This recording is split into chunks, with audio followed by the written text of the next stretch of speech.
All right, Jazz Cabbage and Rick is here. Adam Brook, Mr. Hash Bash is here. Other people might pop on during the show, including Josh Covert, who CEO of Mets Cafe, but took on a criminal case recently. Somebody was charged a felony just for growing some cannabis. So maybe later I will get some details on that and be able to track it. Go ahead, Adam. I said someone might pop off too. You never know. And that might happen too. I think you warned us, early on that you might get disgusted and just leave at some point. So we'll have to deal with that if it happens. And you brought up some hash bash stuff a little bit, Adam. I want to talk about that for a second, but I also want to say that we didn't really plan anything too specific for today. Just a lack of putting an effort in this week, pretty much. But we always have some stuff to talk about. We were handed some information to discuss from the news. We'll get into with Green Peak and being recognized as Company C and so forth. And we'll get into that in a second and turn that over to Rick for that discussion. But I want to say you brought up with me a while ago, Adam, about people discussing changing the date of Hash Bash, the rally, to try to make it closer to higher probability of better weather and that type of stuff after this last year. Around the same time you were bringing that up, there was a request from the university to have a meeting, and I kind of thought maybe they're interested in discussing something like that. I really wasn't sure. But we had the meeting, and their discussion was about people who are just showing up and setting up shop and starting to sell stuff and food and all that kind of shit without any And did you suggest that they do something about it? Like they used to arrest guys who showed up to smoke weed? I said you should be talking to the police, not us. I mean, I have no authority to do anything. And they said, well, they don't want to haul somebody off. I said, you don't have to haul them off. Oh no, but it was okay to haul off a pothead? Yeah. Yeah, you know what, Jamie? I asked and was not invited, and for good reason. Yeah. Well, I mean, I'm going to work with them. There's nothing to work with. Let them enforce the policy that they wrote. That's ultimately where it ends up. Because we forced them to, because they didn't have a policy. Okay. But you're right. That's where it ends. I'm going to work with them in good faith, though, to let you know. But they do have the ultimate responsibility. I agree with you. Ed Rosenthal used to show up and sell $20,000 to $40,000 worth of books until the university said we don't have the right to the First Amendment and you can't sell books on our campus. But all of a sudden, they turned the other way on this stuff. I mean, I was shocked. I was talking to police officers that were friends of mine, standing in front of guys selling weed on the diet. And they were told, ignore it. Don't arrest anybody. It's a free-for-all. If somebody's hurt, let us know. Yep. Well, let's recognize that that's progress, though, Adam. And I understand it makes us a little outraged. It is progress. Now we're not arresting people like we used to. That's better. Wait. Progress is not the university not enforcing their rules. Yeah, it is. Fewer people getting jammed up by the cops. That's progress. That's the exact definition of progress. Fewer people getting jammed up by the cops. Well, I don't have any issue like trying to work with them in dissuading people from doing that. I told them I was going to help out. How about they allow it?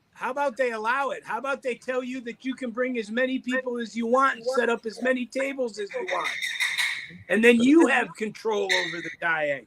You're the one that pulled the permit. I wouldn't want that. And the tables are restricted to educational or nonprofit. Nobody's saying obviously not.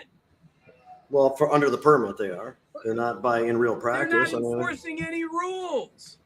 Well, I understand, man. I get it. But the inference that it's a result of the event or the responsibility of those hosting it or something, that was something I put an end to during that conversation. Because right, and I agree. It was a good conversation, but I just didn't accept that as a Yeah, why don't they should have a conversation with their police department on how to walk somebody away as opposed to drag them. That was my, or just issue a ticket. I mean, issue a ticket, right? I mean, to get started with or something. If you do understand that there were years where 200 people were arrested for possession. I got it, man. It's Adam, we know that. Why do you feel the need to continue to remind us of things? To remind us of every single week, dude. No, because that doesn't. It's not relevant to today's conversation about people who are actually selling stuff as opposed to just smoking weed. Because the university has chosen to no longer enforce the law. Well, the food was a thing too. Somebody set up a full on food They business. did. Yes, I saw that. Yeah. Okay, so I want to mention Ward for a second. He's been through some he's been through some medical stuff lately, and just been through some shit. So good to see him here and just hanging out with us a little bit. I want to say it was a. Go ahead.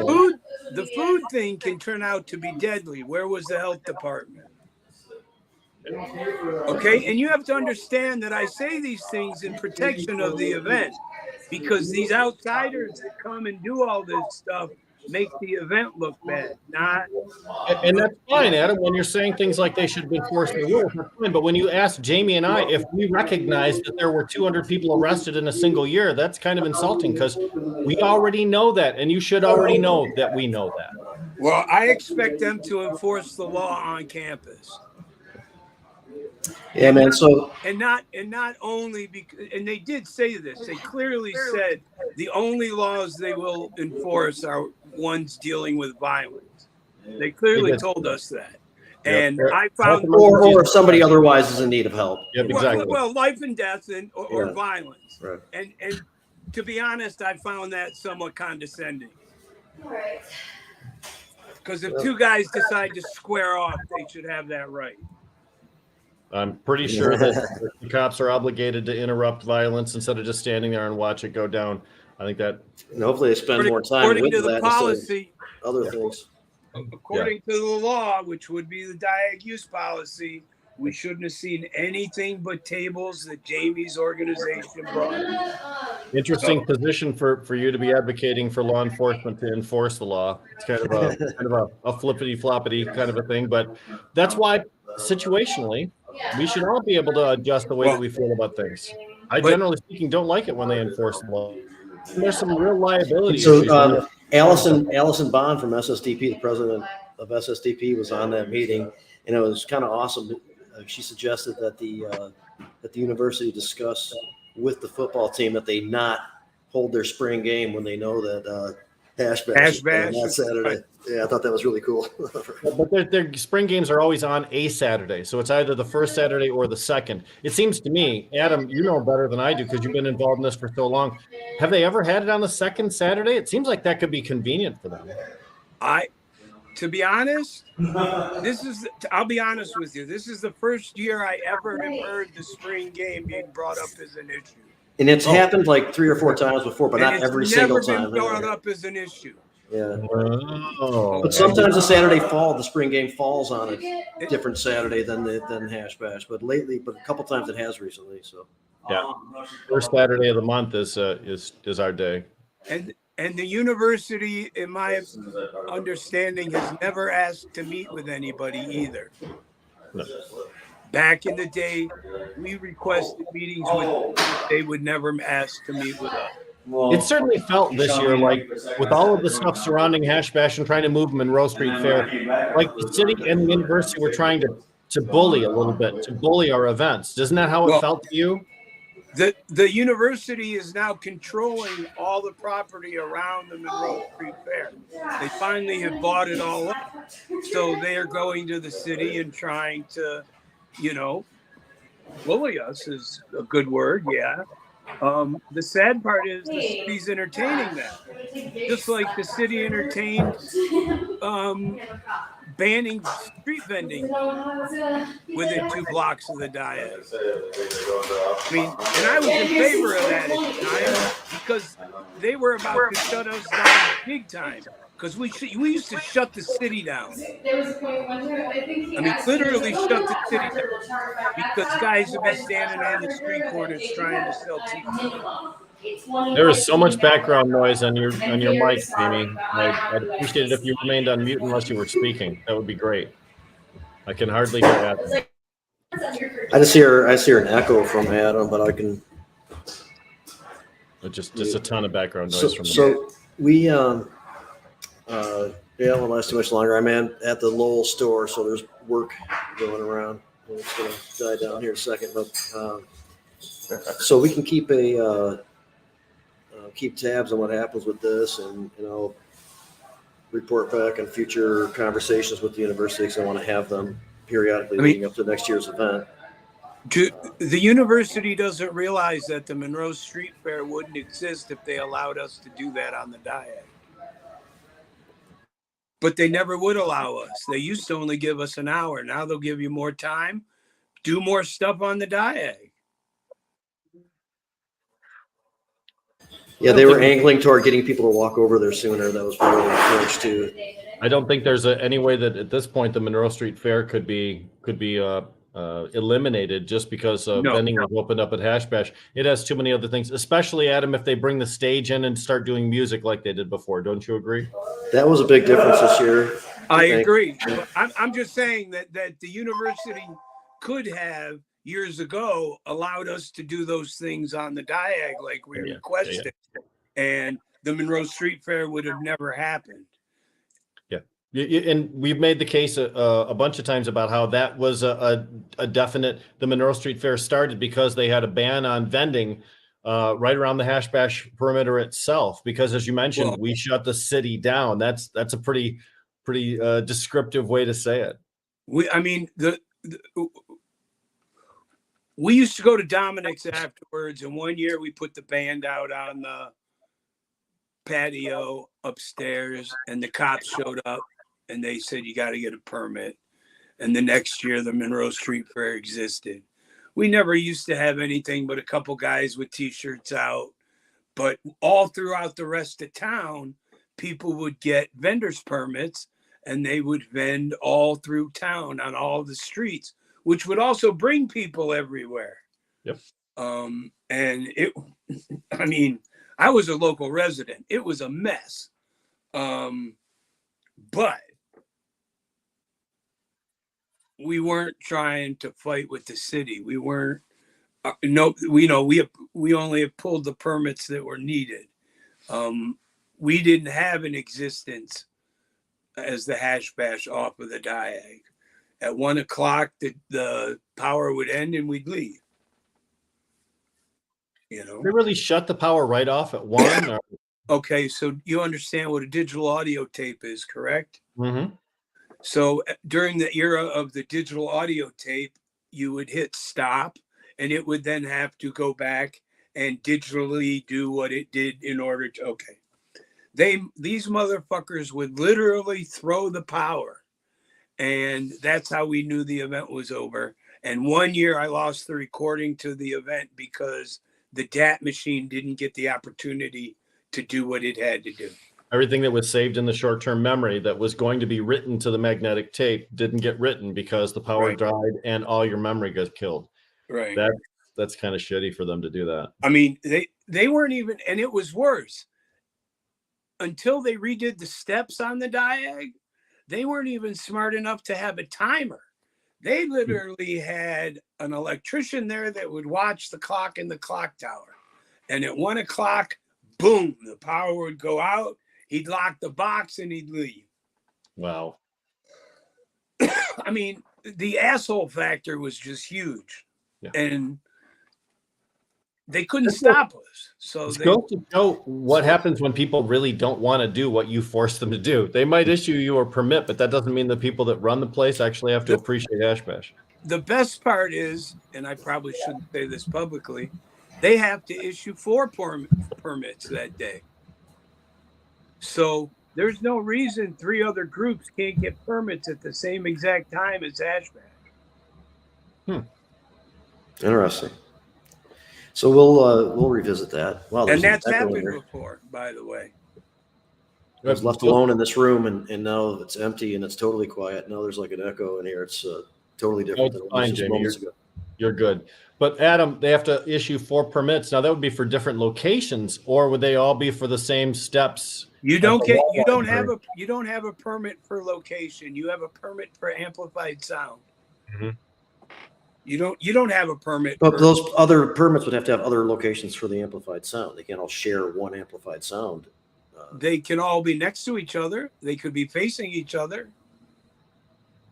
There's nothing in the use that explains that. It just says that they have to issue up to 4 permits in a day at the time.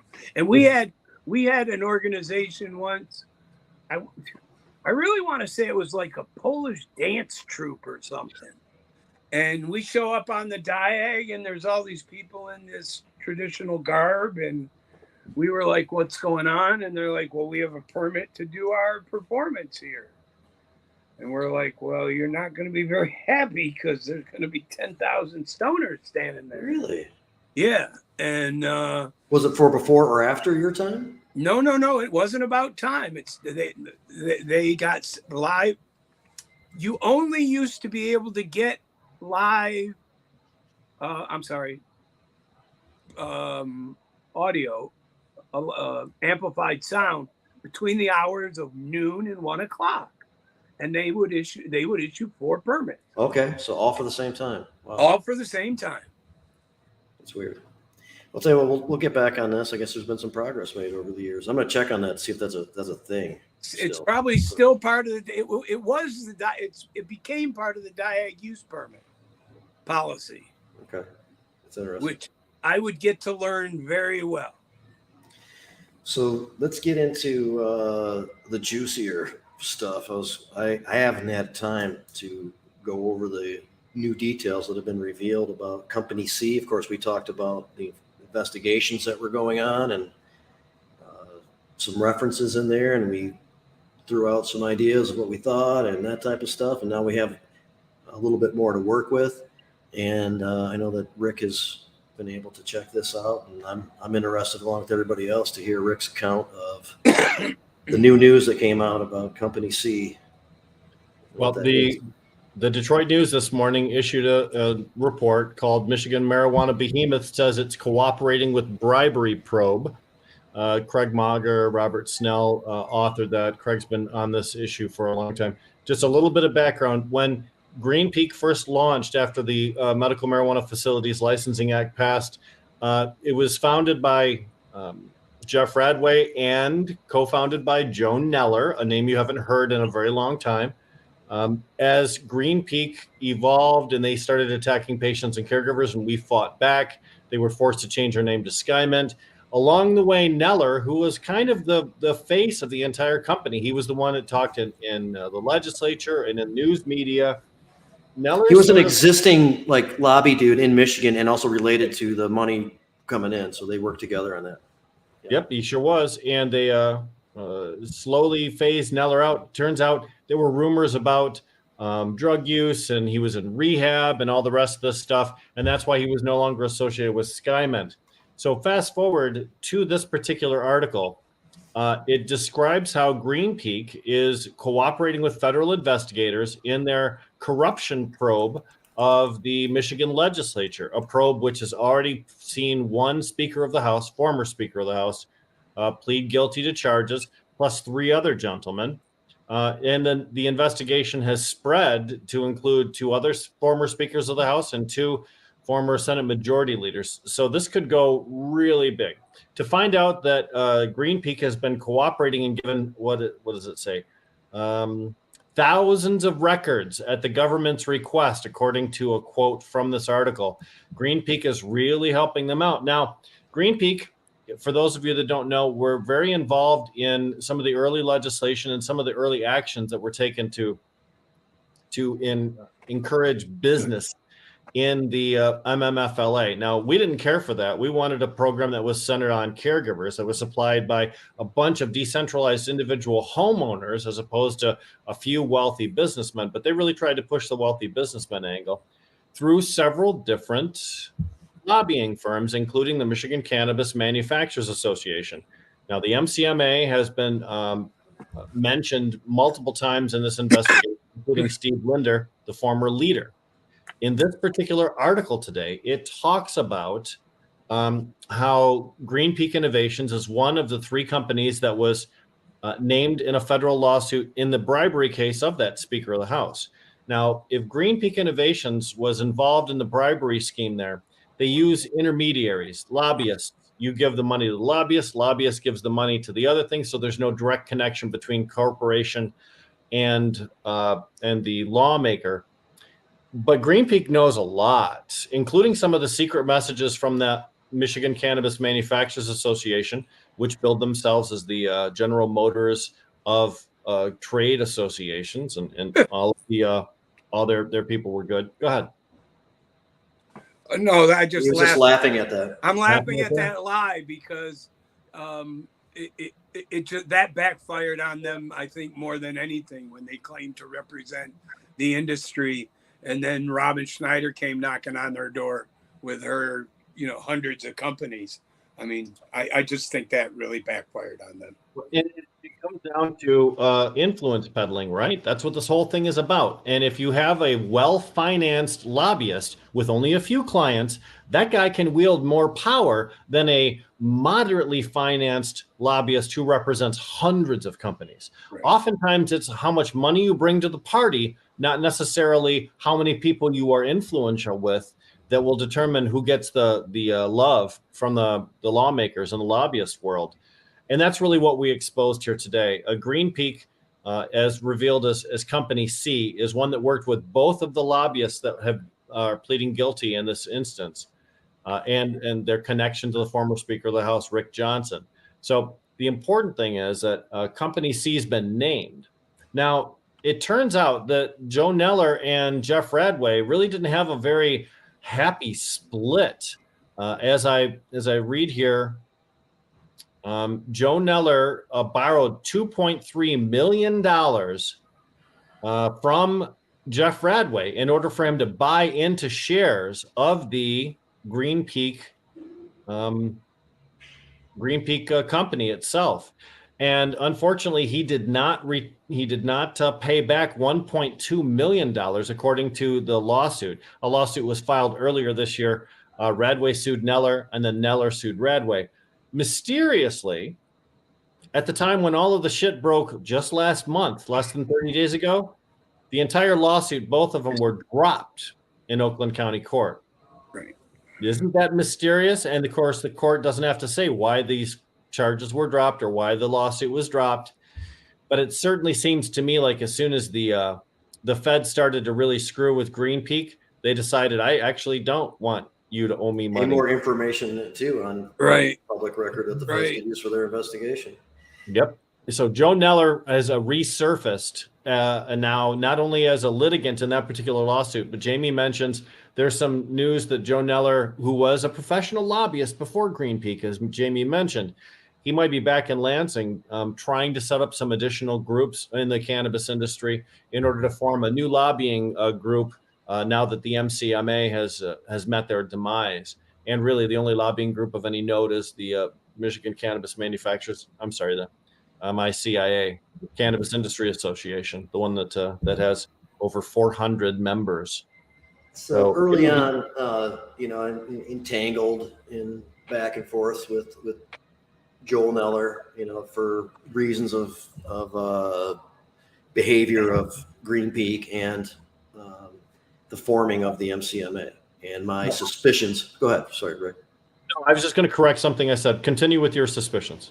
So, one of the things I just very directly asked him, are you guys planning on trying to compromise or peel back, caregiver rights? And, oh, no, we love the caregivers. There's no reason for the caregiver system to go, which later on meant they wanted to keep the caregiver system, but effectively gut a lot of it and restrict, a lot of what goes on with it, as they demonstrated with their introduced legislation last session that many of us came together. Yeah, the anti-caregiver bills. And so as Rick mentioned, he is now going around to lawmakers and meeting with staff and everything and letting them know about this new thing that he's talking about founding called, well, I'm not sure if it's called anything, but it is a Cannabis Wholesalers Association, which is same concept of trying to protect the big grows foundation as was the MCMA's approach. How do you launch a trade untrustworthy? How do you launch a trade association with a guy who is already potentially under federal scrutiny for cheating and lying? Come on. Who's going to touch the cannabis industry at this point anyway?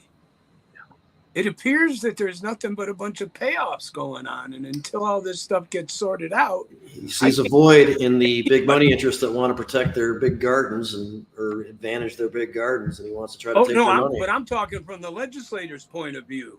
I can't imagine that they want to be seen as they're ignorant, man. I mean, so even well-intended. We had the same discussion last session, and now there's a bunch of new freshman lawmakers on the scene too that are looking at.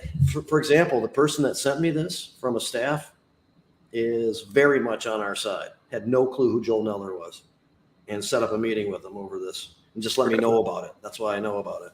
And here's the other thing, too, about the legislature this year. It's a 2-year legislative session, 2023, 2024. In order to amend the original Medical Marijuana Act or the Adult Use Program, you have to have a 3/4 supermajority vote in the House and the Senate. Legislation has been introduced to expand the program to include tribal entities, and that's very popular. And it certainly seems like that legislation will get 3/4 supermajority in the House and the Senate. So what they typically do is when they know what we call opened up, when the law is going to be opened up to be amended like that, they throw additional crap onto that bill or tie bar certain bills with it so that bad stuff can get put through. So normally in a regular year where there's no juicy issue, they'd have no chance whatsoever of getting a real change into the adult use program. But this year, there probably is going to be a change. So we have to be extra cautious now. And also the world, this is exactly what they do. They swoop in at the 11th hour. They drop a little piece of legislation on people that's poorly explained. They build it into the program. We try for 6 months to plead with them to take it out, and they don't listen, and it gets passed. This has happened to us before. One thing I would like to add, because I think it's important for people to know, because we're talking about Green Peak here. We're really not. We're talking about Skymint. Mm-hmm. And you have to understand that Green Peak is just the corporate entity, and their stores are Skymint. And they, as Rick alluded to, they focus more on that name later on because they made a bad name for themselves under the umbrella of Skymint by vilifying caregivers at a time when caregivers represented a big part of their very limited market base. So it's very strange. Court documents reference Green Peak International because that was the entity at the time most of this bad stuff went down. But you're absolutely right, Adam. And a lot of the 315 stores that people might have been used to in their localities in Michigan, those are all, or at least semi. That chain existed, and this company bought them and kept the name, so people didn't know all the time. My point is, they went from Skymint to Sky Snitch, and we'll see what happens. I love that, Adam. Well, I wouldn't shop there for that reason. Well, and you know that when you start cooperating with federal officials on something like that, and Penny says also North, is that what's the name of that chain that they got? North something. Penny will fill in the blanks. 215 North. Could be 315 North. But when you know that your ass is on the line, you cooperate with officials because you know sooner or later you're going to need to ask them for come on guys, cut me a break. If you don't ever feel like you're going to have to ask the feds for come on guys, cut me a break, you force them to get subpoenas, you force them to justify what they take. That's what your lawyers tell you to do. Oh, North was a brand. Thank you, Penny. I appreciate that. From Northern Specialty Health, our friend Penny. So North was a brand that they had absorbed as well. So when I see a big corporation rolling over like a puppy dog and saying, here's my belly, that means they know they're guilty of something and they're trying to curry favor. Just so many times, I don't remember details, but I just do remember around at times when the news comes out that they're pooling money from investors again. They need another 30 million. They need to raise another 10. They need to, just all the time, man. And then I remember Rick discussed how they sold off a lot of the buildings and then just started leasing them. Sale leaseback programs. Yeah. Sale leaseback, yeah. REITs, yeah. So in that says that you don't have a lot of revenue coming in. Around the tax issues that were going on, the big tax bills that were happening. But go ahead, Eric. I'm sorry. Several lawsuits have been filed in Ingham and in Oakland County. By the way, earlier I said that the two lawsuits filed by Neller and Radway were in Oakland County. They were in Ingham County. I was incorrect about that, so that's the correction. That makes sense. That's where the headquarters of the company was. Yeah. Important enough to interrupt you, though. So during some of the court filings, we've seen that Green Peak was losing $3 million a month. How sustainable is that? You can't continue to borrow against your worth when your worth is -$3 million, right? But people continue to loan the money because they have this impression about what the cannabis industry could eventually be. It could blossom into this wonderful flower that's profitable for everybody, but it won't be that way in every state. And it doesn't look so rosy right now. Well, it's not a scalable industry. It's not what these people. It's not a Coca-Cola. It's not something. It's not a widget. Yeah. Right. Instead, it's a Fago. It's going to be a local product. It's got to be a local product. So, yep. So this article from the Detroit News also mentioned Radway's divorce lawsuit with his wife. One of the lawsuits mentioned Radway's frequent extramarital affairs with employees of Green Peak, which resulted in several lawsuits. Whoa. Were settled, and which he used Green Peak funds to pay for, apparently, according to some of the reporting. But it looked like she was trying to tie Radway's net worth to some of the revenues generated by SkyMint during some of the years. It was $63 million in 2021 and $50 million in 2020. So if Jeff's trying to portray himself as being bereft of any resources to give his divorcing wife, I think he's barking up the wrong tree. But losing $3 million a month is not a sustainable business model unless you're such a huge MSO that you can absorb it. That you need that loss of $3 million a month. True. And you can hold on for enough years until that market builds up.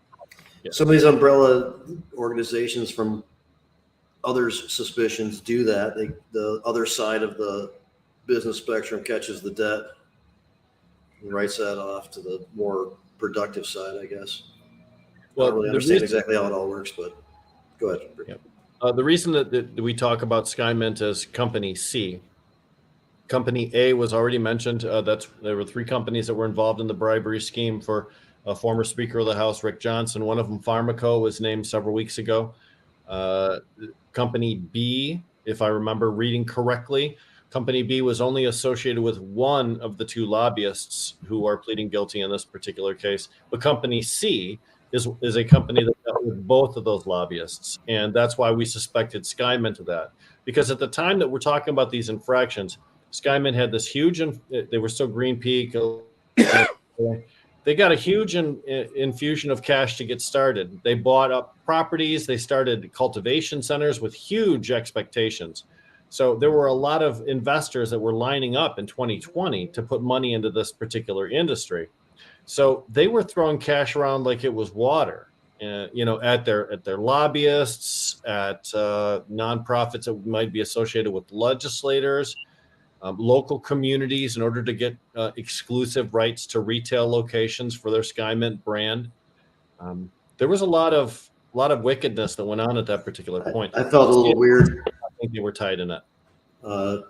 Rick and I went to Mount Morris one night, and before that, I'd kind of worked a little bit with the group there, trying to get adult use approved, and we attended and were part of a good discussion. And at the end, they actually voted to include it, and it was against some objections, so we overcame some during that time. It was a productive meeting, and we felt good about it. Only issue was we inadvertently and indirectly also helped out SkyMint get open during that exercise too. That's the one thing I did not particularly care for, but that stuff happens along the way. You help a city make a good choice, and then who they decide to license to goes beyond that. We were there. Nick Agro was there. We were there to support friends that had stuff, and it was viewed by everyone that was there as a big thing. By the way, today Montrose, which is a neighborhood of Mount Morris, is voting on whether or not to ban adult use cannabis stores. They passed it via a council vote earlier last year, but there was so much resistance after they passed it that they decided to just put that law on hold and throw it to the electorate. Let me get back to that one quick second. Jake, grab up here. I meant to say earlier, Midnight Roots, and we last night were talking about the better chocolate bars that are out there, and that came up consistently. I think is consensus pretty much. The Midnight Root bars is being on top of the game. Love that stuff. Yeah, so Montreux, that's a little township or something that's right near there. So, yeah, sure is. Yep, Montreux, Mount Morris Township is really directly above Flint, right on I-75, and Montrose is just to the west by about 10 miles or so. I've been there. Yep, I've seen the sign too. We've had a lot of conversations in Montrose, and the former mayor of Montrose was really an influential guy for a while too, who was really trying to push a positive cannabis law reform in that community. I remember that. That guy did a great job in testimony and committee a few years ago. Yeah. Yep. He sure did. And, lawmakers tend to favor elected officials more than they favor guys like me. So if you come in like an Eric Gunnels and say, I'm a trustee at Thetford Township, they sit a little bit straighter. They pay a little bit more attention to what you say. And it's important for us to make allies of those people who are still sitting or who have formerly sat in those positions too. Hi, Brad. Really, as far in advance as what was this industry is, and with all the troubles that we've talked about, really the biggest frontier is still trying to get new communities to come online, new communities to say yes to businesses. Although we've got hundreds and hundreds of businesses in the state already, more than 2,000 registered licensees of all different license types. There are still some places in the state that don't have good access. Yeah. We don't want to stop those people. They're bunched up in areas, obviously, that allow them, and so you'll have some concentrations and then nothing in some points. Yeah, above everybody by now should it be a short drive? I mean, that's not ideal, or solve a problem for everybody or anything, but everybody by now should be. I don't know what it would be, but within an hour or so of something, probably. Remember the Anderson Economic Group report that was commissioned by the MCMA that came out in 2020, and that said that, or 2021 perhaps, and that said that most everyone in Michigan lived within a 30-minute drive of a retail store. Okay, there you go. Most everybody. So there's some outlying areas that are. Yeah, like 85% of the population lived within 30 minutes of a retail store, something like that. Yep. And considering as vast as Michigan is, with the Lower Peninsula and the Upper Peninsula combined, that's a lot of area to cover.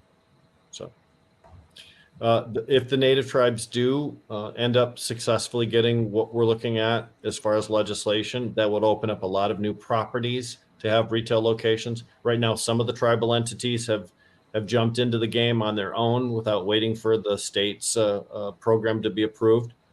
But there are a lot of others who want to, but are just waiting for it to become perfectly legal. What I believe, and I'd had to look at this new version, although I think it's similar to the last session version that was introduced this year, and Senator Irwin's got a lot to do with it.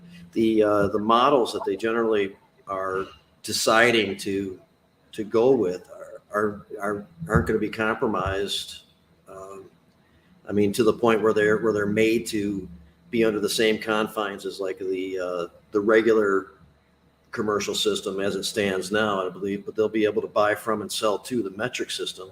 So that's a really good situation. And I hope that it results in our otherwise statewide program being alleviated a lot of unnecessary restrictions and prohibitions and things like that too. I hope that it has that kind of an effect on it. Yep. Our traditional not traditional market, our regulated marketplace here in Michigan cannot interact with the tribal entities that are on their own property because there's simply no provision in law that would allow that. This would try to fix that. And they sometimes come up with models that are cooler than the ones that we are using in this system. So yes, they do. Like that to be an example, during this whole process. We have 2, maybe 3 licensed cannabis consumption lounges now, with Bay City coming online, and there was another one that's open somewhere else. But there's a 4th, and that would be on tribal land in the southwestern corner of the state, which is close to Indiana, and it's an easy drive from Chicago. And because it's on tribal land, it doesn't have to conform to all of the consumption lounge rules that we have here. Consumption lounge rules in the regulated market do not allow any sales of cannabis in the consumption lounge. But the native tribes are going to sell the hell out of cannabis in their consumption Right. lounge. They can. And that's a vast improvement over the current model that we have. Yeah, so for like up north, if you're going to Kalkushka, you could have it delivered from right next door, which is convenient. So that kind of stuff works, but it should just be more direct. I mean, just eventually we should get there. Yeah. I mean, what do you have to do? You install a metric machine right there, and you put a couple of racks of options. Well, some retailers are not going to like the concept because there'll be another location and potentially more competition. There's some talk maybe working in the existing retailers into being the ones that supply within those stores to some level, but yeah, but I mean, to a certain degree, I don't really care what those retailers. Well, exactly. Same thing as with those who are still pushing for moratoriums in some respects that probably aren't going to do that much good just because they feel the heat, feel a little desperate right now and trying to, create more restrictions to advantage. And you get there, I guess, if you're in that position, but I agree with you. There's been a bit of a rebound in the pricing of cannabis. It's a small rebound when you talk about the per ounce pricing. And we went from $82 to $86 over a period of 2 months, which is a small increase. But there's been a much more dramatic increase in the price of distillate and some of the raw materials that are needed to make things like gummies and foodstuffs, as well as vape carts. So at this particular point in Michigan, even though we have a vast oversupply problem and the pricing was crashing there, it seems like there's less justification to enact a cultivation moratorium than there had been in the past, because it seems as if prices being on the rebound might indicate that that's not necessarily a life-saving move that's needed anymore. Jamie, you're more associated with the industry than I. No, I agree with you. I think if there was a time and place for it, it's gone now. And I know we discussed this on 420 Post the other day, which is Rick's other awesome show, which I've been allowed to be on the last couple of weeks and have some interesting conversations. And we brought this up, and Cass talked about the opportunities that would be taken away, the fact that some, and I think Rick brought up the fact that some of the larger growers don't use their capacity. So it's a little tricky to think that if you stop other growers from coming in, that would necessarily slow down production, because they could scale up anytime it's necessary to meet demand. So it's probably past its time. It is being discussed as something, still to do, but I'm not sure if it's going to get the same traction. It probably had its moment last session for a minute if they would have done it, but I'm not seeing it anymore. But I agree, it's not going to be useful anymore. Sometimes bad ideas only lack a champion in order to become law, right? They don't necessarily have to be good ideas. If they have someone and who's good at his job and can convince lawmakers this is the right thing to do, sometimes bad shit happens. All those bad bills from last session almost went through based on that process right there. So I absolutely agree with that. And it's another reason why we're happy to have some really good people who are working in Lansing right now and that help out a lot with information and what we can do. But we are faced with this issue of even well-intended people not quite understanding this issue and being talked into doing stuff that's probably not the best. I mean, what we would want. Here's the other thing too. Lawmakers in Michigan, it's a year-round job. It's a lot of pressure, and a lot of what the lawmakers do comes from their staff. So if you have a lobbyist that comes in and he's not speaking to an elected official at this point, he's speaking to a chief of staff or a policy analyst or someone who's in the office of this lawmaker, the senator or the House rep. The lobbyist just has to convince the staff, and staff may not be as sharp, may not be thinking about things the same way a lawmaker is. But if the lobbyist can convince the staff members that this bill that he's proposing is a good one, that's what the lawmaker is going to believe, because that's what his staff is going to tell them. Sometimes it's set up like that on some issues, yep. So Brad says, does the moratorium include medical? No, it doesn't. This just would have been for commercial production. Yep. Boy, medical has just dropped so hard, really. This last month, we had about $260 million in sales, 250 of it were adult use, and less than 10 million were medical sales. And I know 10 million sounds like a lot of dollars, but from where we were, it's just been a consistent drop. And now that Detroit, who was the one place where you had, what was it, 60, 75 stores that were open, that were only medical sales themselves, now that they're converting over to adult use, we have every reason to believe that the medical sales statewide are just going to continue to plummet.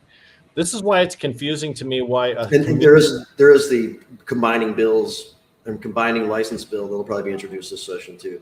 Yep, to make sure that there's just one single licensing program for both adult use and medical marijuana. But there are still communities out there that are enacting ordinances that are allowing cannabis businesses that are only allowing medical cannabis businesses. And those people don't realize that there's just very little supply of medical marijuana now. Almost all the cannabis being grown is being labeled. It's more conceptual than it is really the programs, that. Right. It's that foot in the door concept where these people need to get their medical so that they see that it's not the devil. The sky doesn't fall and children don't implode, and right. And then once that happens, now we're to the point. This is how far it's gone. Now they have big lit letter signs at each end of Greektown that say marijuana free zone, because so many people felt comfortable walking down the street smoking a joint that the cops had to do something. So they put up these signs that say marijuana free zone. God, I want to see that. I want to grab. I didn't even hear about that till right now. Walk down the street just like this. I'm outside the marijuana free zone, so it must be okay. I'm in the marijuana free zone. I'm just not smoking it because that's what's illegal. Yeah. City of Detroit really has much more important things to worry about, especially Greektown too. Every one of those officers needs to be on their toes because shit happens in Greektown like that. They've got other stuff to do besides issuing civil infractions for people. So those signs. Unfortunately, there was a shooting recently in Greektown, and those signs made it on the news clip of the shooting. Oh, I can't wait to see that. I'm gonna go check that out too. Yeah, that's no marijuana free zone. And I get it. It's Detroit. We're gonna walk down the street. We're gonna smoke joints. We're gonna go to Greektown on Friday night, Saturday night. But now it's a lot more concentrated, and it's a lot of suburbanites, and they think they can do whatever they want. And business people will cater to the whims of the people who have the wallets. And if the people who have the wallets say, "Oh, I'm not coming to your place because it stinks like weed in here," they will make a change. Yeah. So if you make a little area where you say this is marijuana free zone, and you would potentially issue a ticket in there, and that's going to be occasionally, and that's going to be the Adams that walk by in defiance and don't care about the sign. Upon occasion, and that would be it. So that makes sense. That's the better, if you're going to do something, that was the better move, probably. I can see doing that in a family type space, but not in an adult space. I mean, it makes them look ridiculous. It makes the police. There's still people that bitch about the smell and all that kind of stuff, whether or not it actually is an issue for them. There's people that I agree. Smell it and just immediately start going off. So I agree, and I've always thought they should get rid of the fashion section at the department store because it stunk. Oh, the perfume counter is perfume counter, right? But it doesn't matter what I think. Yeah. And the point is, this stuff's legal. It's not legal to walk down the street and smoke a joint. That's an infraction. It might be civil, but it's an infraction. To have to put signs up, I'd get my picture taken with that sign and my bag of weed.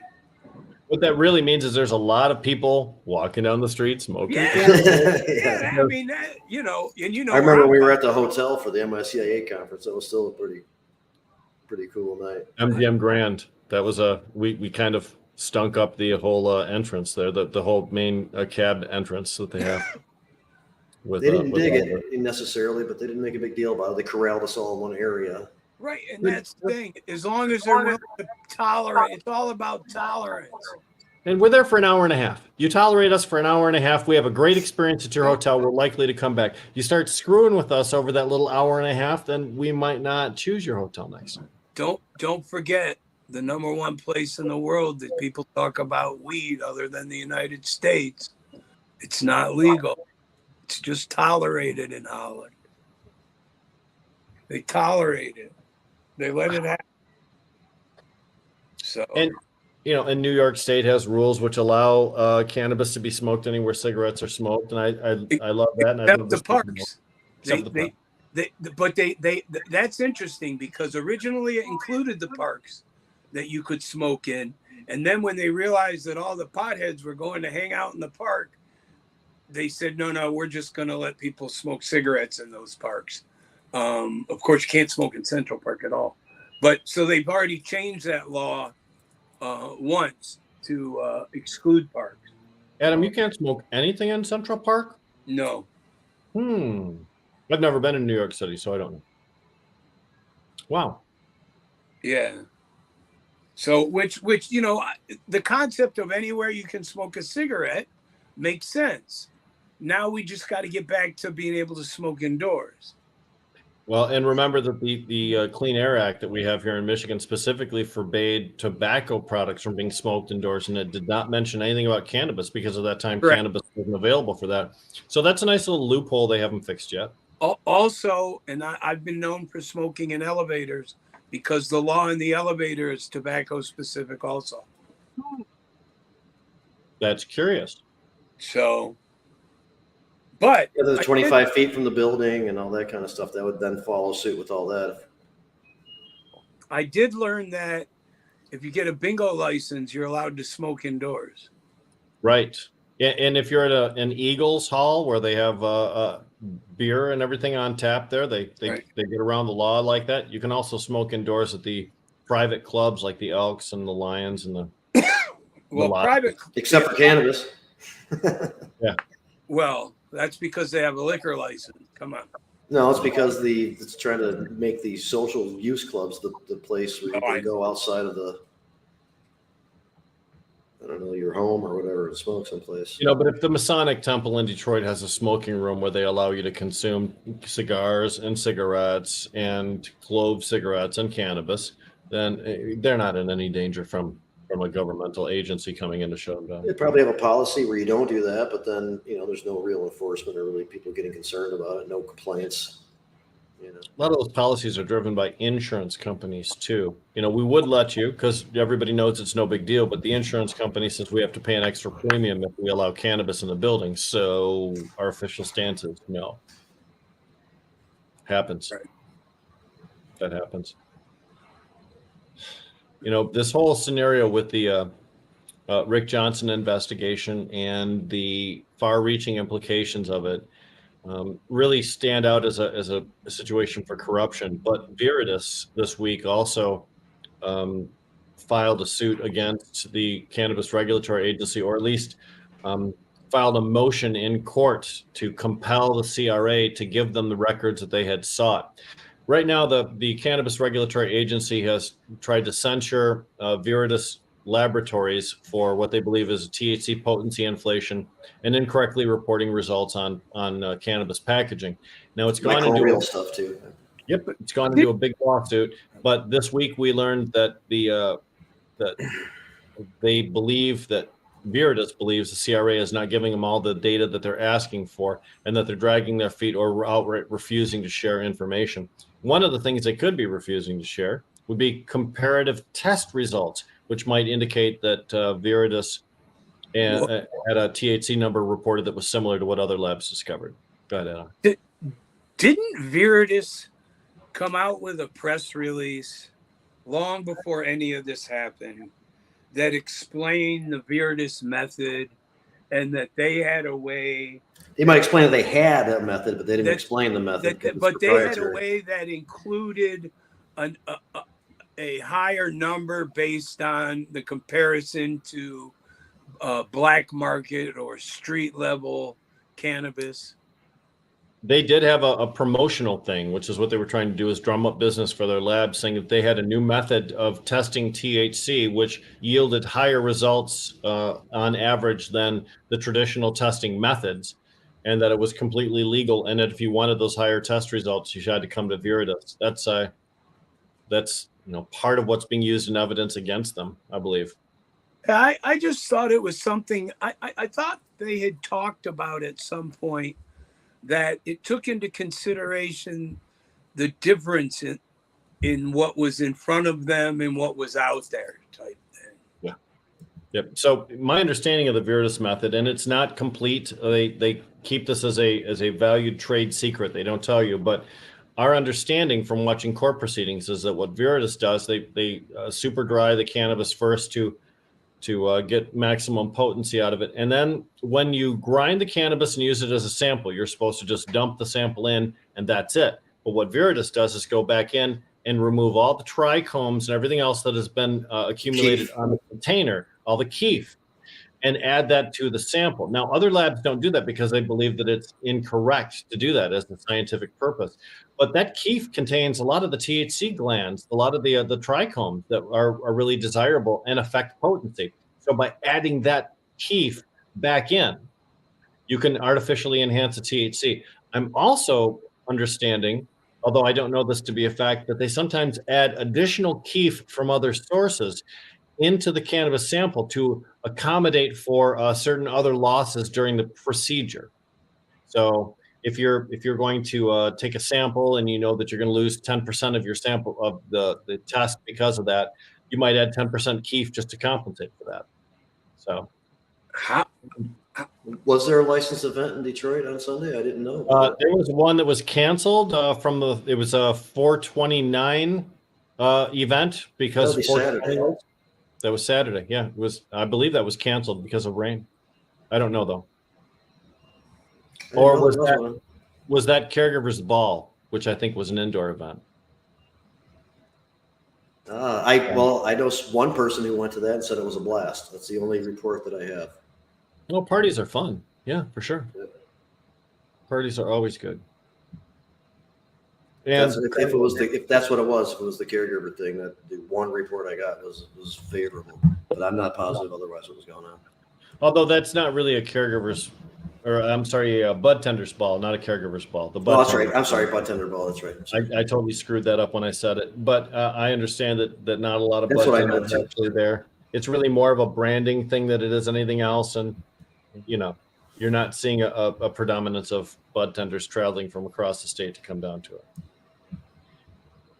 But this is the second year they've done it, and then the first one was a big success too. I went to one. I think it was at the same location as the one that was canceled the week before, or a couple of weeks before, and it was very fun. It was really good. A lot of good cannabis, a lot of good representation there, good networking. That is outstanding. The location. We have a lot of events now. A lot of events going on in Michigan that make it possible for people to get out and participate in community. Some of these have some pretty high admission prices, which bumps. So we have the federal investigation overlapping into the, or not sure if it's overlapping, but I mean, the way it was reported, it made it seem like they might have been independent. They're probably all part of the same thing, but there are those donations or contributions to the connected charity, or that type of thing that's being investigated right now. Somehow some of the influence was created by this method. And then there's obviously the public corruption, the Rick Johnson and company thing, and this particular article that we're talking about just blatantly, and maybe it was known all along, but just blatantly kind of marries those things. And I'm not sure if that was the first time it was presented like that. Well, I mean, the lobbyists make payments to special funds for lawmakers. They don't write a check to a lawmaker's personal bank account. So if a lawmaker opens up a PAC and says this PAC is going to be used for my reelection, and then people contribute to that, it's essentially a direct contribution to that lawmaker. One of the things that was mentioned in the Detroit News article today is that Company C, Skymint, by name, now we're talking about them, Company C was determined by federal investigators to have lied on their medical marijuana business applications early on by saying that they had no direct financial connection to a board member or regulator. So in that instance, it would seem as if all of those licenses that were obtained by Skymint under those false pretenses should be right. And that's one of my big concerns in all of this is, okay, so these people got their payoffs, took their payoffs, they all got busted for it. But the people that are profiting from that, the people that are benefiting from that, should they be allowed to be in business still? It seems like. Should Go they ahead, be Adam. forced to sell? It seems like in the MRTMA, in the adult use law, there's a provision in there, probably copied over from the MRTMA, that says if you're convicted of a crime or if you're under suspicion of public corruption or fraud or something like that, that you're no longer eligible for licensure. And it seems to me like there's a couple of companies that fall into that category. And I'm waiting to see business licenses be pulled from people who clearly have been acting outside the realm of trustworthy behavior. I mean, that shit still exists. So Latricia joins us. Thank you very much. And we're talking about corruption and big money interests trying to advantage themselves and the exposure of SkyMint Green Peak's participation in the paper today as what was referred to as Company C before. Now we know a little bit more. We were going over that for a little while. Okay. I just read it right before I got on. So you were able to read the article, Trish? I mean, there were a lot of new revelations there, don't you think? Yeah, and I mean, like, I didn't get to read out the whole thing, but I skimmed it before I got on here, and I noticed that they were receiverships that they're going through. Is that what I've seen? Well, they are still in receivership, yeah. Yeah, they are. They reclaimed a couple stores, didn't they? Or was that about 315 coming back in or trying to? It was about 315. The SkyMint and 315 had a deal where the SkyMint was going to take over the stores. 315 said SkyMint lied on their pro forma paperwork that said how profitable they were, and therefore 315 took some of the stores back. And the judge just recently ruled that 315 had to surrender those back to SkyMint. Oh, okay. Wow, what a roller coaster! Jeez. So reason why that they have to come back, or because it's not proper. Just because they lied on the forms doesn't invalidate the agreement. You have to go through a proper process to invalidate the agreement, which they didn't. They just tried to take the stores back. Right. These are street lawyers doing their. Yeah, this is quicker. This is quicker and more efficient. We find just to step in and take the stores back there. How many times have we been in the room with an attorney that says, you know, you could do that, and I would defend you in court for that. Now, that attorney automatically knows that that's not going to be a righteous thing that you're going to do. But they'll be happy to make that argument for you. So oftentimes attorneys don't necessarily give the best advice, I think. Or we're not. Be careful with advice like that. Go ahead, Adam. Or we're not involved at all. Right. Oh yeah. Sometimes it's just somebody's decision, and then once they make it, they won't back down because they figure they're the big badass and they don't have to change. I've seen that in management of retail stores so many times where someone gets the feeling that because they made a decision, it's unmanly. Let's just call it, because I can't recall this being amongst females. It's unmanly for a guy to change his mind after he's already made a decision, and they will go to incredible lengths to make their point come true, even though it's clearly a fault. Their poor decision. Yep. It's pig-headedness. You just stick with the wrong answer no matter what. You're not willing to accept in the new information and adjust your view. These people that won't say sorry. Come on, give me a break. You've never been sorry for anything you ever did in your life, and you can't verbalize it because why? Because you think your dick's going to shrink if you do? Come on. Or problem exacerbate the situation. I also want to know what's next, or who's and next. masturbate the situation while you're at it, I guess. Oh my god! Don't say sorry too many times, then. You got Adam flustered now. No, well, because I want to know who's going to get busted next. Me too. This net is going to be wild to see what it fishes back in, man. I don't know how long you guys will admit to being involved in the weed game, but I've been involved in the weed game for like 30 plus years. And there's some foul motherfuckers in this game. They do some nasty stuff. They would bribe somebody in a minute. Yep. In a minute. Well, not even from this game, just people that are willing to advantage themselves by.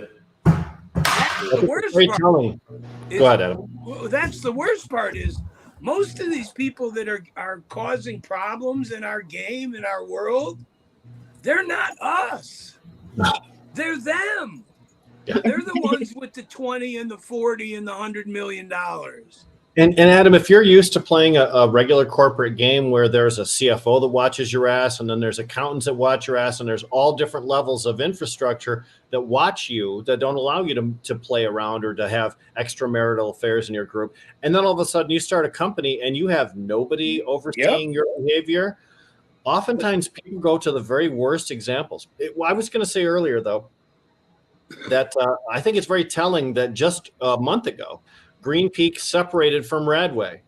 They said, Jeff Radway, even though we were going to keep you on during this entire turbulent time, wrong, get out. So if the FBI investigation is ramping up and Green Peak is cooperating so much, it would behoove them to not be attached to Radway, so that if any bad shit happened to him, it would only be happening to him and not to the corporate entity. So when you say who's next, I think it's Jeffy.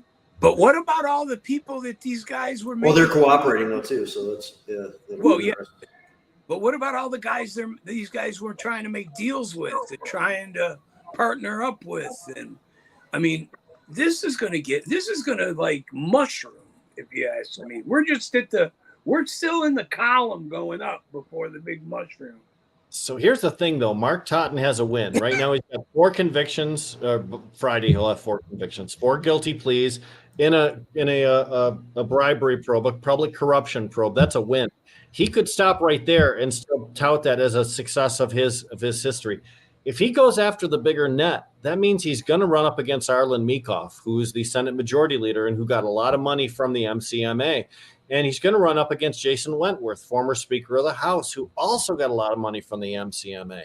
And if Green Peak is sharing documents that talk about communications within that trade organization and not just within their own corporate entity, there could be a lot of people snagged. And from Totten's position as the U.S. District Attorney in the Western District of Michigan, he might want to take his win and go home and not try and screw with all of these other guys who have such a big history and big lawyers and all of the difficulties. He might not want to end on a loss. He might just take his four wins and go. That would make me so sad if this is where they stopped. But I can see Totten doing that. I'd like to believe there's going to be a healthy list of names before this is all over with, but we'll see. You also realize this is going on in other states, right? Oh yeah. I think Berg brought up an incident in Oregon in which the Secretary of State inappropriately got in on some business. Right. I mean, and you know, this is the future of our industry. There's greed everywhere. There's people that believe they supersede the system and that they can't be touched. And if enough money, the right people will be able to advantage themselves appropriately. And it hasn't been panning out like that everywhere for everybody, fortunately.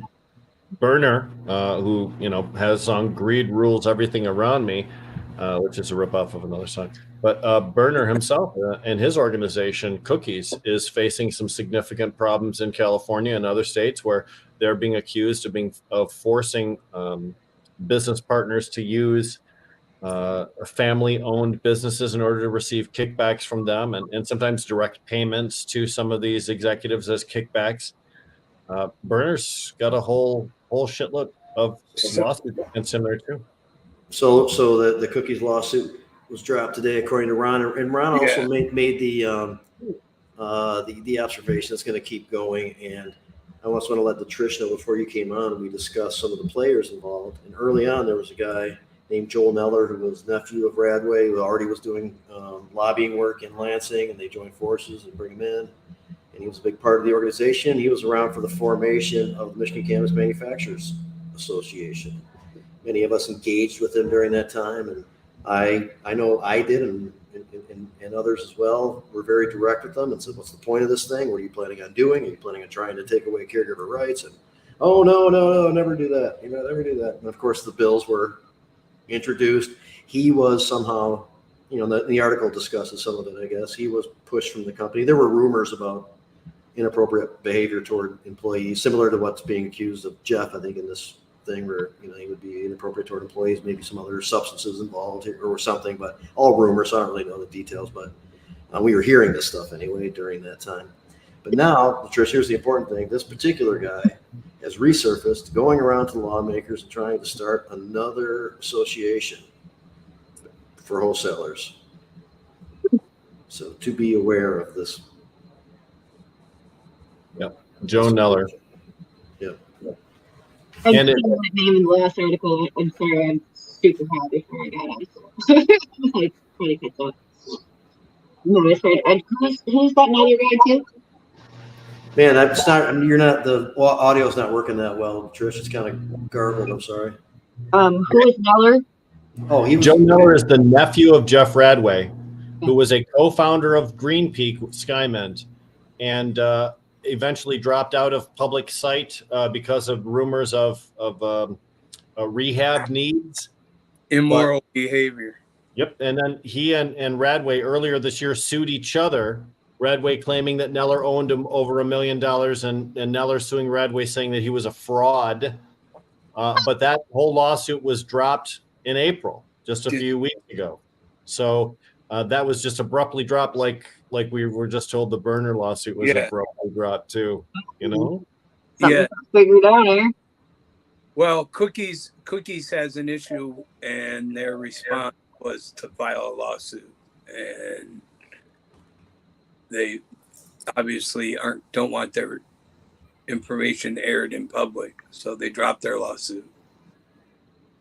Sometimes you can feel like I want to sue somebody without realizing the consequence of what you're going to have to divulge during discovery. And you might realize that if they take that lawsuit all the way, you're probably not going to be happy with what you have to tell people. Might be okay in the state context, possibly, but as depositions are never fun. I've been deposed. It is not a good time. I've actually said it on a deposition of others, and it was to watch other people squirm and be uncomfortable, even when they have nothing to hide. Even when all you're asking is basic. How about Gary Parks making it clear in deposition with no shame that he can do whatever he wants? I do whatever I want. See this badge? This is my law. Yeah. We have a Livingston County where they're talking about becoming a constitutional county, meaning that they're not going to enforce any state level gun restrictions at all, because the sheriff believes that since sheriffs are mentioned in the Constitution, he's entitled to interpret the Constitution the way that he chooses to. But the United States Constitution is not a user interpreted document. It is a court interpreted document. The only thing they have going for them is being less restrictive than the state law. Yeah, but they can't. You can't cite the constitutional privilege of your sheriff, which is a federal thing, not a state No, thing. you can't justify it. You can do it, but if the higher levels of enforcement want to come in and do something, then they will. The sheriff is the highest level of enforcement in the county, but then there's state above that. And he's not really subject to attorney general's things or others. It's weird. The way that the role of a sheriff is carved out. I have an excellent sheriff in Genesee County. I think Latrish would probably agree that we have a really good guy up here. And I can't always say that, but we fought against a really bad one, Mike Bouchard in Oakland County for years. Still there. And the way that he manipulated circumstance. Remember, his agents actually created fake medical marijuana cards in order to try and gain access to our dispensaries in the early days, including some which had pictures on it. They made a huge bust. Right, and did it wrong. They didn't even get it. They put right. pictures on it. I know. Before there were pictures allowed, they put pictures on it. Stupid. But I don't need him to visit, so I'm keeping my mouth shut. Vivid. No, but it is. I saw some pictures that Tyler's put out lately of their harvest. It looks like there's some really good shit going on over there. Michigan's got some wonderful stuff. I mean, consistently, when we talk to people from other states, they talk about how excellent the cannabis is here in our state. We know that we have good stuff. We also know we're selling $30 ounces at some places. So there's a big range in quality between what's available. There were some $20 ounces of sweet leaf here today. I know Rick and I got some of that when we were up north, a while back, and it was awesome as far as deals go. I do love to get some bulk flower for an inexpensive price. And then if it's bulk flower, it doesn't have to be the greatest. It's like the guy that buys 2 cartons of Budweiser, but also buys 1 6-pack of Michelob. There's going to be a time when you want a Mick. Most of the time, Bud's okay. So those things come around from time to time. And our guy, Jake, just since I just mentioned that, I should acknowledge to him. He finds those deals and gets them out here and people scoop them up. That's good for everybody. Yep. Such good cannabis, English James, all of the guys just producing just fantastic stuff. We're seeing Jake. We talked about Jake Reben and earlier the Midnight Roots chocolate bars, just a fantastic product. We've consistently had some really high level performers here in the state. And there we do have a spectrum of product on the commercial market that ranges from absolute garbage to something to speak of, but. And that's part of the problem with commercial propagation is that oftentimes the people deciding what's grown are bean counters, not necessarily gardeners. And if someone says, I need you to grow a plant that yields 5 pounds per plant, or else we're going to go in the toilet. And you're like, man, the best stuff yields me about 1.75. And they're like, too bad. Give me the Yucco cannabis at 2.5 pounds. And, when you have a single plant delivering that kind of volume, oftentimes you do see a reduction in terpene quality and in THC content. So there's a lot of stuff. I'm going to go inside real quick. I will say that one of the things brought up recently at the Michigan Cannabis Industry Association conference, the spring conference that they had at the Kellogg Center, was hop latent viroid. There's also a big article on this in the MJ Business Daily. It is a disease of cannabis plants, which has jumped over from hops. We know hops and cannabis they're very similar, yeah, very close. On the same genetic tree of the family of life, right? So the virus can reduce the production of a plant by up to 50% or more. So the plant still comes to fruit. So you still get your buds off of it, but everything is diminished and weakened. And it can spread in a variety of different ways. It can spread by water, can spread by human contact. There's just so many ways. And it's just going to devastate the industry as far as cultivation goes. And they've traced it to California, but now it's spread to all nations across the world, or in the process of spreading to all nations across the world. And because it's what they call hop latent virus, the latent part of that means that it sits dormant for a while. It can be in your plant and not respond positively to tests until it blooms, and then all of a sudden, bam, it's too late. So tissue cultures can be done in order to determine if it has HLV, but they can also test seeds. So it's possible that we may see a change in propagation methods away from mother plants that could potentially have this and pass it along to maybe go back to some seed propagation, if you can be guaranteed that your stock has no infection. Sounds like a hell of a weapon, if you ask me. Yeah, and that compromised a lot of people that rely on finding the perfect type, from the research to reproduce regularly. I mean, yeah, that stuff sounds, dangerous. Like I could stand next to your building and all of a sudden your crop's going to be 50% eventually. Exactly right. Yep. And Stacy brings up, like the issues that she's been talking about for a while, where not enough attention is given, to environment for workers and stuff like that. And bad environments can cause some of these things. Listen, I will repeat this every opportunity I get. I cannot tell you how many times I scroll through one of my feeds and I see a photo of someone who's famous standing in a grow naked. I mean, or touching the plant or something like that. Just something that's like gross. Something, but they're not in a Tyvek suit. They don't have gloves on. They're not wearing hair nets. They're not wearing beard nets. It just fascinates me. They could have made them take a shower first and have all clean clothes and everything, and not have been in any other garden for a while. There could have been some safeguards. I get 2 magazines every month: Cannabis Business Times and the Other Business Daily, and consistently I see people in gardens gowned up. Gowned so up, right. So why in the world wouldn't you go ahead and do that if you're, the other Because- thing I see, sometimes models, they do model shoots inside of cannabis gardens. So they have these women in bikinis, and that there's like 6 studio guys around there arranging lights and making sure there's audio and 2 guys for the cameras. None of those people are gowned up if she's not. So Why? I'll tell you why. Because this much of Snoop Dogg, nobody cares. Truth. I mean, It's part of the promotion, part of seeing the brand. Jim Belushi doesn't want to, I get not be it. himself or whatever. I get guess. I'll make sure to leave a white hair if I'm ever on a visit. Yeah. I understand. Not necessarily from your beard, though, right? No. Wow, JB. Dark program today. I'll have to put an extra NC-17 rating on it. Yeah. But again, Jamie, it's not me, for the record. You kind of tee it up a little bit. I'm not going to take full responsibility. You just take it that direction. It's okay. Part of the fun of JCC is having fun. So, but yeah, we can take a moment to realize that Ray is not here too, and be a little bit relieved at the moment for that. Although I'd love to hang out with him and see him right now. Yep, Razor Ray, of course, touring with his band down in Florida. Rising Up Angry. He's been with Harm's Way, Motown Rage, and now Rising Up Angry. Well, he's also played with Kid Rock. He's also played with Insane Clown Posse. So he's just a fantastic. And the Razor Ray Project. Yep. He is awesome.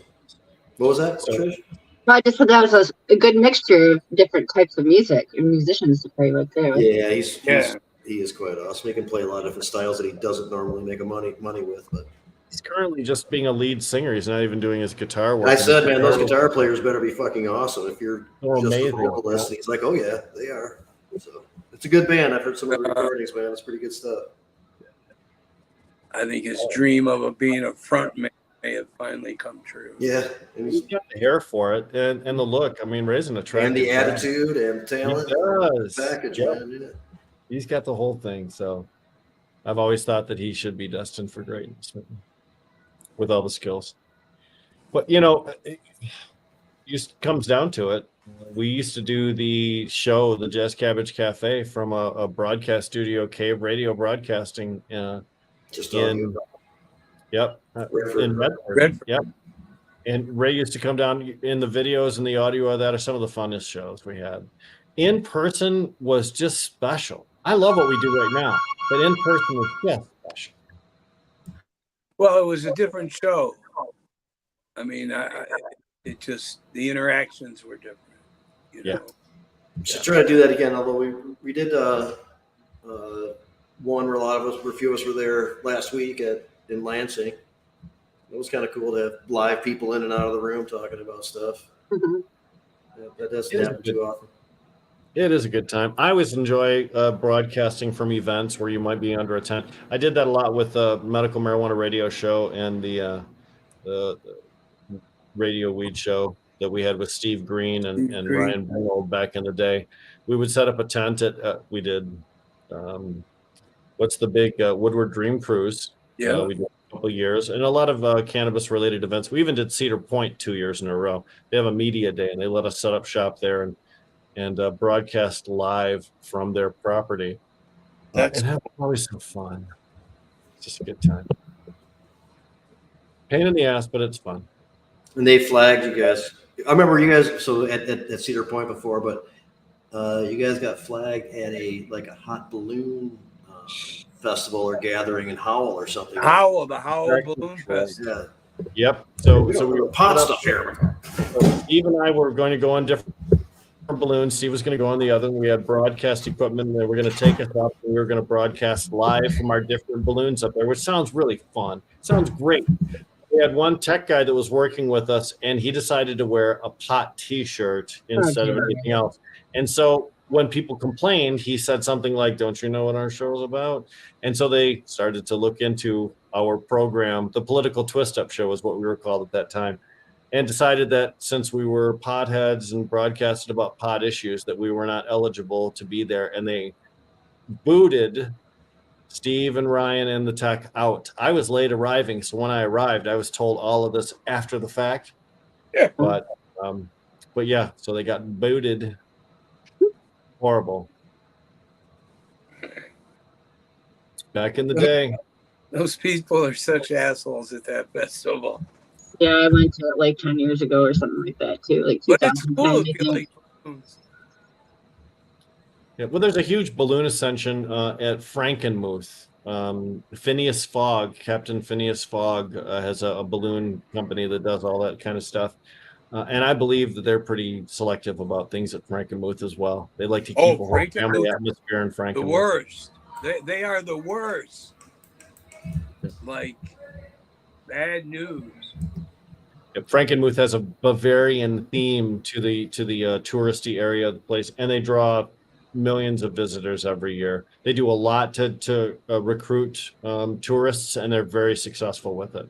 So they in that area they really do have an image they're trying to protect. It's a cool place to go for a night or day or something like that. Feel and all that stuff. Yeah. You know, Well, like the World Beer Expo there, and it'd be really super cool if they could actually do a World Cannabis Expo there. Yeah. Where you have your own little pipe when you walk in, and you can buy the tickets. You know, that would be freaking great. That freaking new stuff. So. There are some gear. Go ahead, Adam.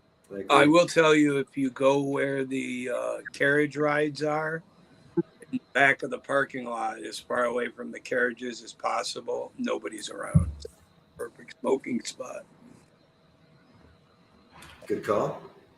Yeah. There's a curve of the river that goes through there that forms a border of one part of the parking lot. That you're right. And Frankenmuth is kind of a gem here in Michigan. It draws people from other states, but it's also kind of a vacation destination for us here in the state. Have they allowed cannabis there? There are no retail centers in Frankenmuth. No. Gira Township, which is near Frankenmuth, I think talked about it, but I don't think it ever became anything. And Frankenmuth is kind of here, you know, and when you get up into the thumb, there are very few communities, but Bay City right here. Wow. And Bay City and all the surrounding townships, except for the one that we tried to go help. Colin. Yeah. We've not been successful with all of the events that not with every single one we tried to do. They already had medical, and, you know. And Harrison is another one where we tried hard to get them to do things and they didn't do it. So The county just jumped right on every action it can get to. Clio, they think they call it the Green Triangle out here, isn't it? yes. Just low. There's, I think I saw three more new ones come up, and they're just little tiny mom and pop shops. That's kind of cool. I wonder how they are there, but it's interesting. There's a lot of competition right there. hope they find a niche and get a regular draw there and stay running, as opposed to the other options that have. Thetford Township is where that is, and that's northeast of Flint by a couple of miles. And They were in early enough. awful lot of dispensaries in the Flint and Mount Morris area to service people. So it's difficult for me to understand how, without drawing from the city to bring people out to there, how that remote location is going to actually have successful dispensaries. Go ahead, Adam. I'm sorry.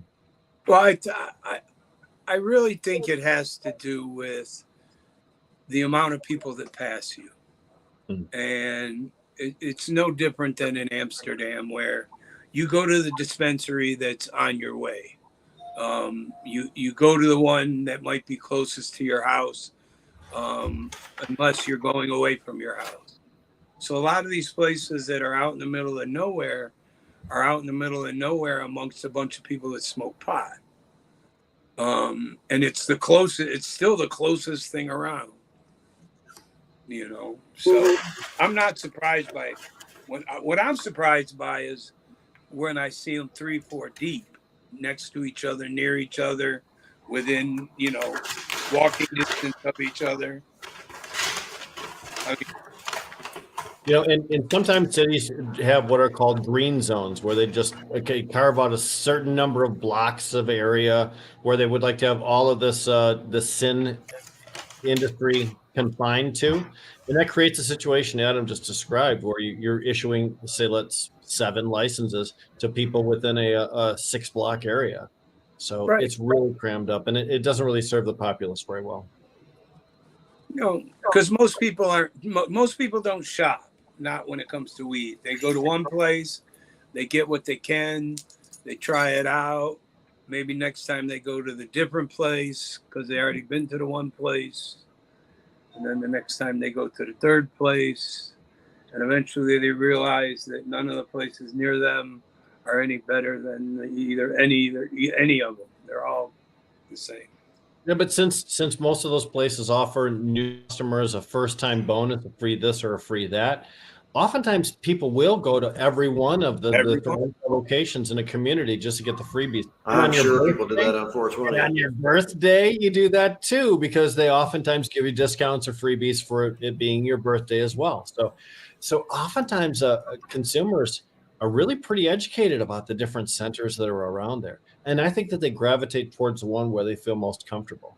If you're the type A personality where you want to get in and out real quick and you don't want to have a lot of small talk, you may gravitate toward this one. But if you're somebody who's a patient or who has issues and who really wants to just find out more, have a more in-depth conversation, other places may be more well suited to you. So I would say Meds Cafe would be a good choice for those who are nearby if you're being picky about it. Yeah. And I say that with a little level of bias, but it's also true that within the company that we've been very involved with trying to get things to where they are and to protect rights. And it's also true that we have knowledgeable staff that give really good service. And it's also true that we have some of the better products on the market at the lower prices. So if you're going to use a store, I just suggest us. Where are the locations, Jamie?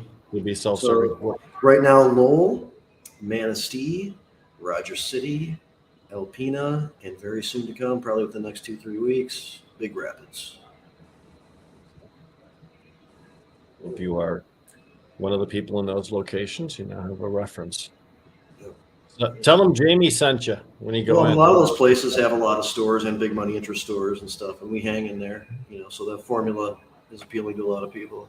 Having a 5 or 6 chain store means that you can still give personal attention to each one of them. When we talk about SkyMint and their 23, I think, retail stores, how do you effectively make sure that the message is the same from one store to another and the experience is the same from one store to another? It's a big chain. Well, and you lose personality when you give a big chain like that. It's exactly how they do what they do. I mean, I guarantee you, Rick, those places are run just like any of the art brands you ever worked for or any big retailers, that somebody in one place makes a decision and it sweeps through all the stores. That's not a bad idea, depending on what those things are. Well, correct. Some corporate policies have stuff that goes across stores that don't, are left over from wherever their experience comes from, whatever industry they were seasoned in. They come here and try to push stuff that doesn't make any sense in this emerging scenario. The major problem is there's a difference in communities, and that can have a big play when it comes to the cannabis game. Just the way people are treated, just the way you talk to people. I mean, all that can be very different in some of these communities. And having corporate policy uniform over all your retail locations or all of your corporate entity makes a lot of sense. But I find, in my experience, it's the attitude of ownership or of upper management that trickles down. When you go to them and you say, look, I've got an uncomfortable work situation with my boss, and they say, I don't give a fuck. Your salary, deal with it. Too bad. And that comes from up top. Because human resources says we're not going to try and enforce anything because upper management won't let us release anybody. So when you see attitude dripping from the top down, it's really a problem. But also positivity drips from the top down also too. If you're told to take extra care, Meds Cafe is a good example of that in my opinion, because I know the people at the top and Josh Covert actually cares about folks and about medical patients and has justified that over the years. And having Jamie on staff and we know Jake as well, those are people that actually give a shit. And you can tell in the company when upper management actually gives a shit. Did any of you guys get tagged in that post that Alex Garza made about Taylor? Yes, I did. Yeah. So tonight at 6:30 in Taylor, at the city council meeting, there's It's a recreational, for a recreational license, I believe. I'm not sure. There's really support requested for the ordinance to allow adult use in Taylor. And they've been trying for a long time there. they've already been some of them already have licenses. They're just waiting on the city. Taylor's a large community too. I managed an Art Van furniture store down there. I was part of the management team. It would be incorrect for me to say I managed the store. That would be wrong. But Taylor's huge. Taylor's really big. Lots of population. So they had a council a few years ago in which a lot of the individuals were okay with it. And then when it came time to have these discussions and vote and stuff, they just didn't go for it. And I remember Chad came in and tried to, was it in Taylor? Chad Morrow came in and he ran for a council seat, plus at the same time got it on the ballot. Neither one were successful, but that was another round with that city. And so now this is going on. Alex Garza used to be a House representative. He's now back working with the city, and here we are. some of these same battles in 2023 that we fought. So Ron's saying we need more consumption lounges. I think we also need more stores, retail stores too, but I agree with that. Yeah. I'd like to see a more functional version of the micro license too. Oh, sure. Detroit's, some people are starting those in Detroit too. It'll be interesting how those unfold there. It was always envisioned that the micro business would be an easy way to get into the industry for moms and pops, or for those who didn't have big, gigantic dollars in their pockets. But the way it's been written and the way it's been restricted, it really never realized that goal. And I think we can do better. I really do. I would love to see that easier entry into the market. It's kind of tough now, though, because with cannabis pricing so low, there's really no incentive to get into the market any longer, because all you can see is more misery. It is true that when I say we got about an $86 per ounce pricing right now, as reported by the CRA, other states are down into the 60s, 63, 65. So there is room for us to fall further.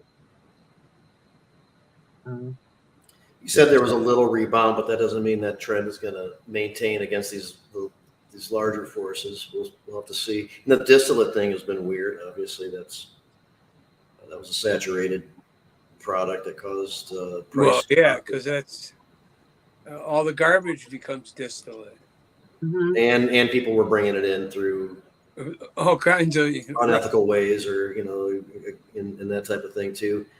And there was a lot of people believing that we were poised to have a recall announced any time about this, so that it turns out that was likely more rumor than anything else. Yeah. But I am going to tell you that outside of the legal market, I still see $200, $250 ounces that are top shelf, top quality. Yeah. And if these guys step their game up and the price goes up, it wouldn't surprise me at all. I think it's out there. There's always been a top shelf in Michigan. There's always been, that primo that people are willing to pay for. It's a certain market. Not everybody has the kind of funds that they can afford to spend that kind of money on a small bag. But the primo's always had a market. It's just not as large a piece of the pie now as it used to be. I think the market's devolving into inexpensive and chasing the bottom line, which is why you see the prices have fallen recently. But I still think that the guy who produces a good quality product at a fair price still has a niche, still a place for them to compete. That's what saved some of the saturated scenarios in other states, as we've seen. People still willing to pay a little bit for something that was noticeably better than the pile of shit that was. Right. Well, and the pile of shit gets there to keep prices low too, and in some ways, satisfy that. Well, and we have prices. Such a large percentage of our market comes from out-of-state purchasers, border towns and things like that, where they estimate somewhere between 17 and 20% of cannabis that's purchased in the state of Michigan comes from out-of-state purchasers. And oftentimes we believe out-of-state purchasers have lower standards than we do, and they're more willing to buy inexpensive bags and things like that too. So It's still better from where they come from. Yeah. absolutely true. So for them, it's paradise. For us, we're like, no, that's something I wouldn't even touch. But that still creates a vast market for inexpensively produced, low-quality cannabis. There's still a way for them to get rid of some of that stuff. And as Adam mentioned, a lot of crap cannabis that fails testing for certain things, or who has a super low THC, is oftentimes converted over into distillate. That way, you can eliminate any infestations that you might have, or you can homogenize it down to still a decent potency raw product. And that's where, of course, a lot of the cheating can come in. Once you distill a bunch of cannabis plants down, who is to say that you had 10 gallons of yield or 20 gallons of yield? Right. So Well, I'm still fascinated that Cali packs are coming in to Michigan. That's still something that, Yeah, when you say that, describe that a little bit more. Is that an older excess California cannabis that makes it here a variety from? It's basically stuff that doesn't pass in California, can't get into the legal market, stuff they swap out.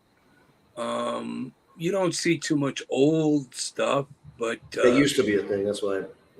no, it's and it's just it's mids. That's all. I mean, mids are popular. If the price and the quality, seems to be fair to somebody, that's what makes it a good product at that moment. So Yeah. you don't always get the best, but you didn't have to pay that much. So you got. Nope.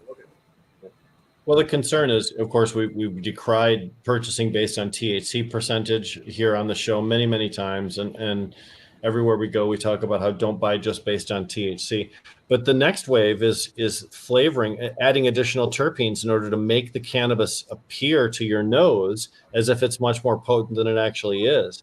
They even have those little humidity packs that you slide into the bags to make sure that the cannabis doesn't dehydrate on you, or Yep. that it doesn't mold. Some of those are coming out flavored now, so that you can add grape essence to your cannabis when it's in the bag. Just Better than straw flavor, I guess. But like, if it was good at one point, I'm not sure if it would have like.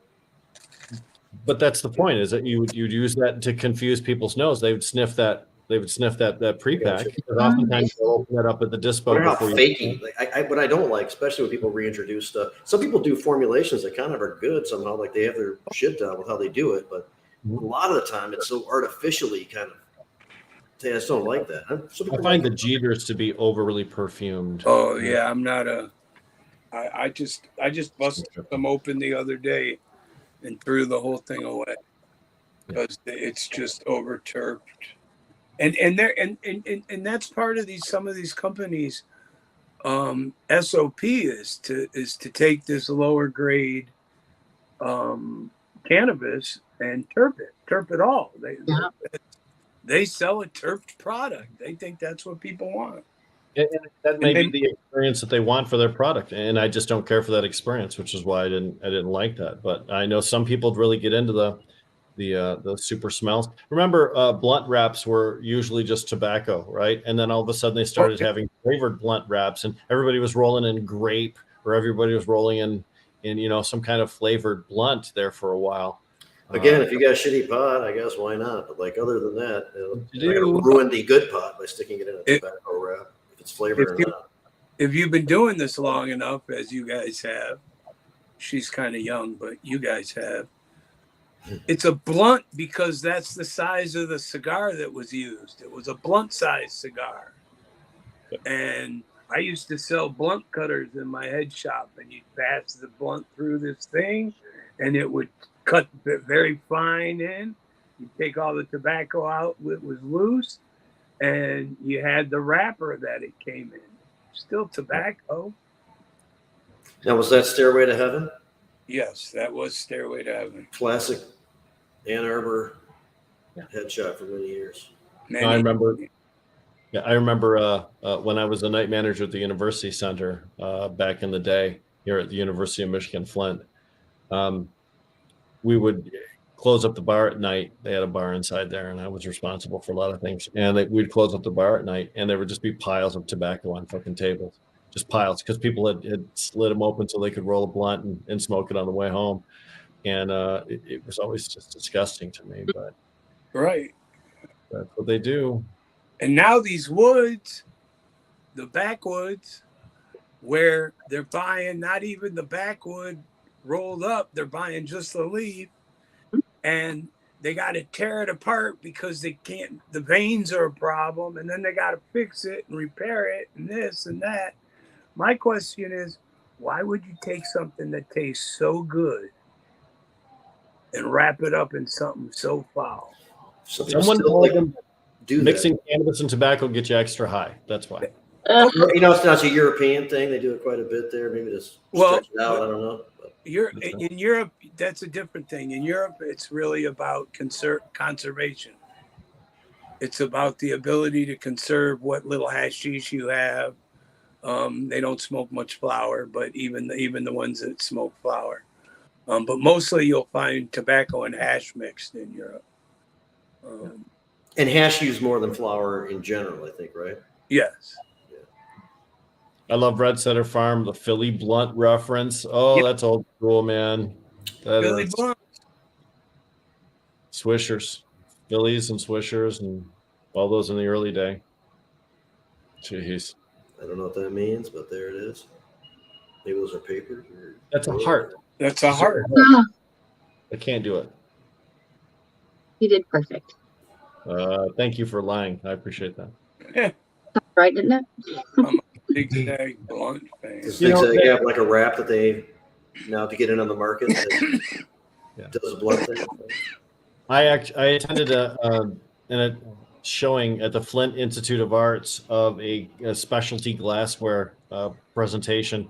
They had probably about 20 pieces there, 24 pieces of all really ornately done artwork, which were all pipes, which were all glass pipes, every single one. And I found it very interesting to look at each individual piece and try and figure out where the mouthpiece was, where the pipe was, if there was a choke on it, you know, all of those.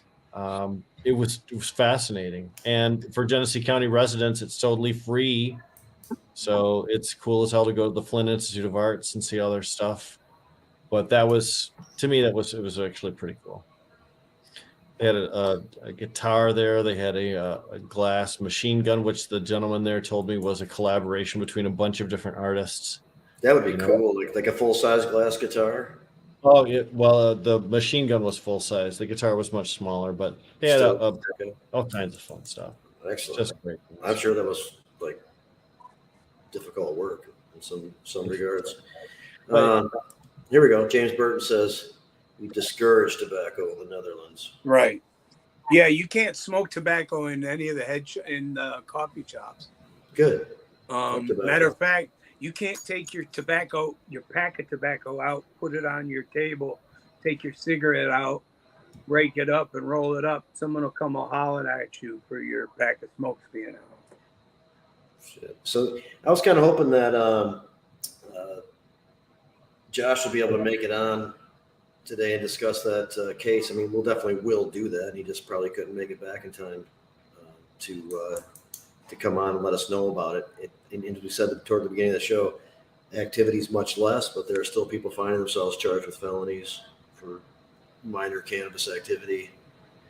And it'll be interesting to track this one. And last week we got word that Michael had Comorn had a evidence suppressed because of a warrantless search. That was good news. But the fact that there was still this effort to get involved in a cannabis investigation, it's a little unsettling.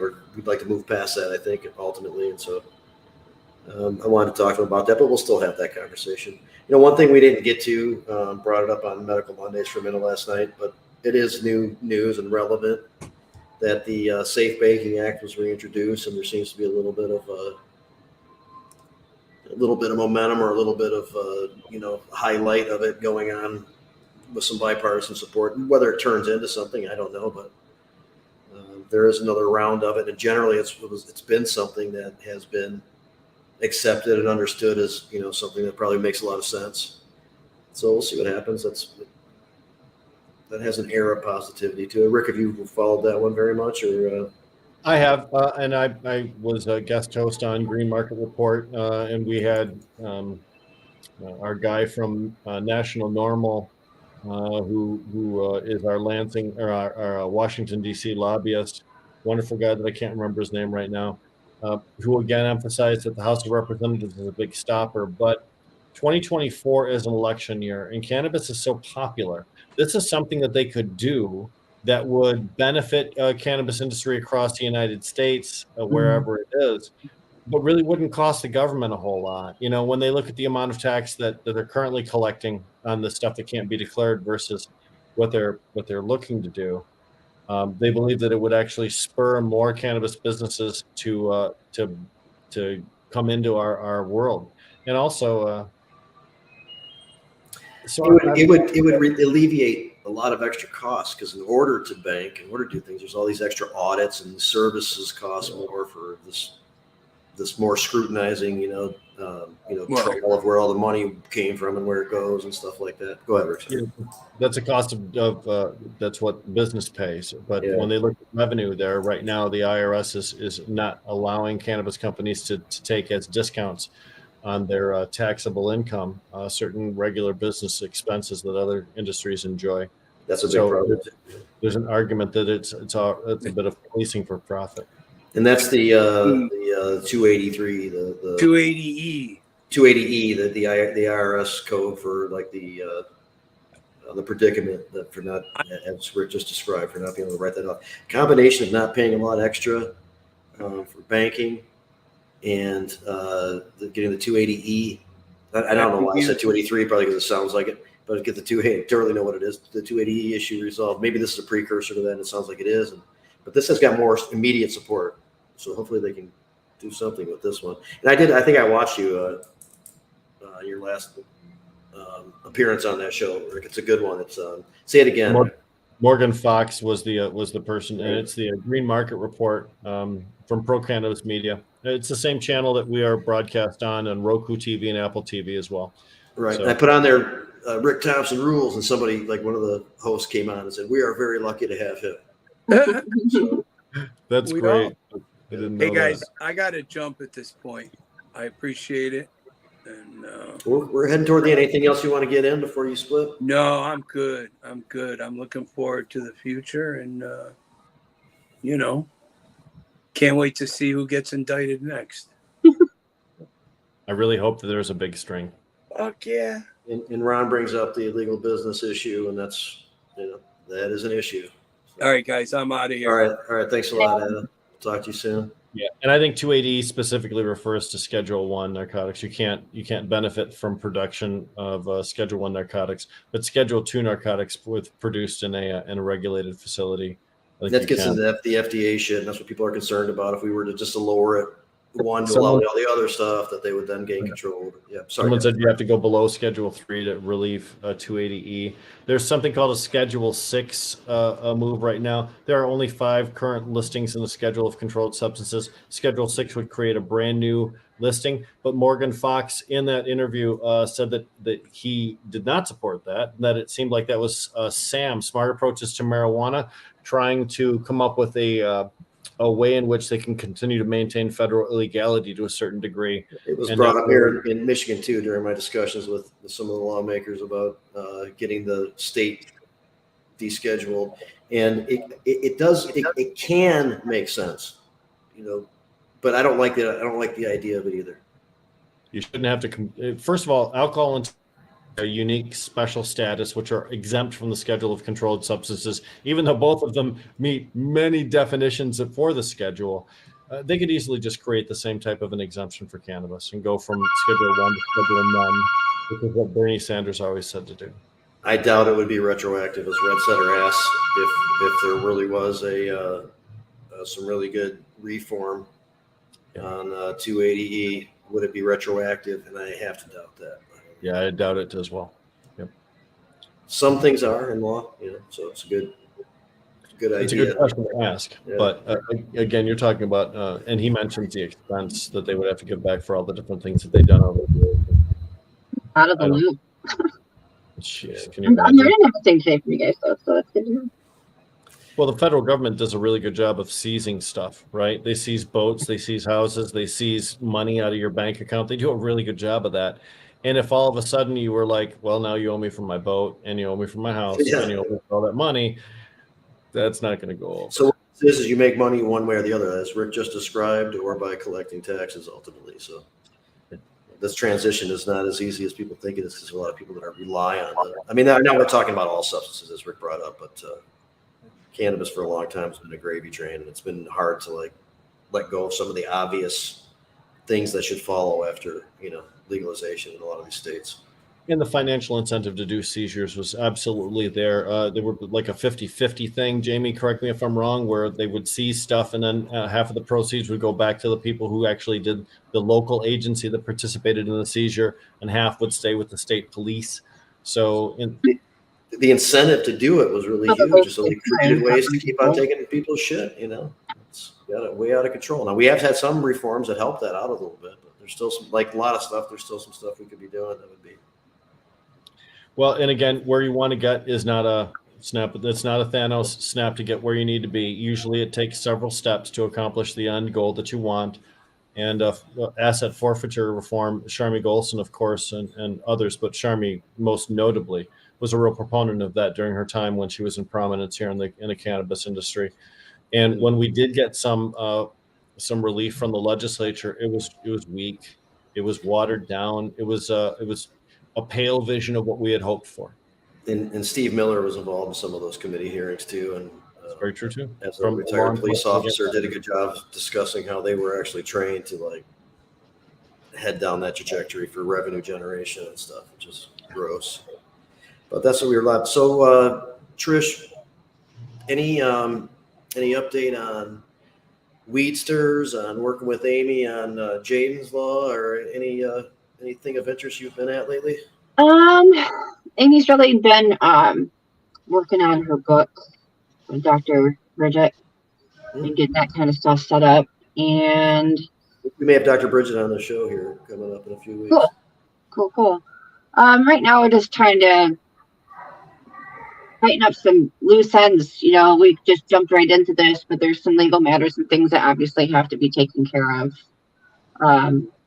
We want to start doing some podcasts and stuff like that. But so we've been working on trying to make sure that we can get a system in place. Judge Strange has actually been talking to us about that. And there's a struggle for patients and caregiver connection. And it's a really big deal, actually. I think that we can actually see more numbers if there are ways for people to connect in a way. So we're hoping that we can. At one point, we were considering talking to the CRA about it because, they run the program, right? There should be something like a safe space for people to match there of some sort, but there isn't. So we're hoping that we will have a program that will allow us to at least keep profile settings for people. So there's a caregiver that has profile and he has 3 or 4 spots open, and there's somebody in the area needs a caregiver, and then they'll be able to connect and conversate. And one that might specialize in making oil, and their cannabis patient needs a fit with such a caregiver. And those types of connections could be life-saving, literally. So Exactly. And every day, every day, I'd have to say there's somebody that comes in through our inbox who is either looking for a caregiver or a patient. And then sometimes you run into the reason why I wanted to get it into a system and then just basically protect ourselves, because, for example, I had one guy who wanted a caregiver, and apparently he had pretty much harassed as many caregivers as he possibly could at one point because no one wanted to deal with them, So these are type of things that, you want to watch out for. I don't want to set somebody up with a patient who's, going to endanger them or cause any type of issue in their life, because obviously they're doing this for free for some people anyway. Yeah. So you just have to figure out ways to cover our ass, make sure that we got liability and coverage, and I think a system will be perfect for that. So it'll help us with campaign triggers and things like that too. So just trying to bulk up our system, so if there is a next time or whatever, there maybe we'll be able to get information out faster. That's awesome. You're always looking at doing some really good stuff and being involved in some good efforts, and much appreciated. Meanwhile, you make a concerted effort to get the background, learn the history of everything, and Try to. Try not to much speak appreciated. unless I figure something out at least. Yeah, it'll be definitely something that if it works here, hopefully it will be something that's viable everywhere else. All right. Well, awesome. That's good news. I'm glad you gave us that update. We are, man, right down to the end here. Appreciate Adam was on earlier. A lot of good feedback and participation for people watching and listening today, so that's much appreciated. And didn't really have much of a plan, but we did have a lot to talk about. So updates, and I learned a lot today too. So I appreciate your heavy involvement in this stuff, Rick, to be able to have these discussions and fill in the gaps that I haven't been able to get to, especially when new news comes out like this. And that was really interesting. So I hope other people found it to be so. And it's 6 o'clock. So if you don't mind, please wrap us up. Well, what we really talked about today were breaking news stories, as well as a little bit of history too. We talked about hash bash history. We talked about some other things as well. It just illustrates the depths to which you can get involved in cannabis. You can be a person who just lives on the news cycle, or you can be someone who really gets into the history of what we've done, or you can be someone who just really researches personalities and the individual persons that have contributed to where we're at right now. You can find your own space within the cannabis community to whatever degree you wish, but just get involved. Lots of things coming up, lots of places to be. Join Weedsters, join Normal. Lots of ways for you to participate. Jen brought up ASA, just to throw that in there. Yeah. Exactly right, too. Jen Bronson just brought up Brandy Zink and ASA. That's another one as well. So there's just lots of ways for you to participate. And again, I think the recurring message that we have here is stay involved. Because if you don't, people who are not knowledgeable about what we do will make decisions that affect us. And that's not good. And they might not even have bad intent. So keep the information flowing. I agree. Thank you very much. Another good one from Rick. Jazz Cabbage Cafe will be back again next week. Thanks, everybody.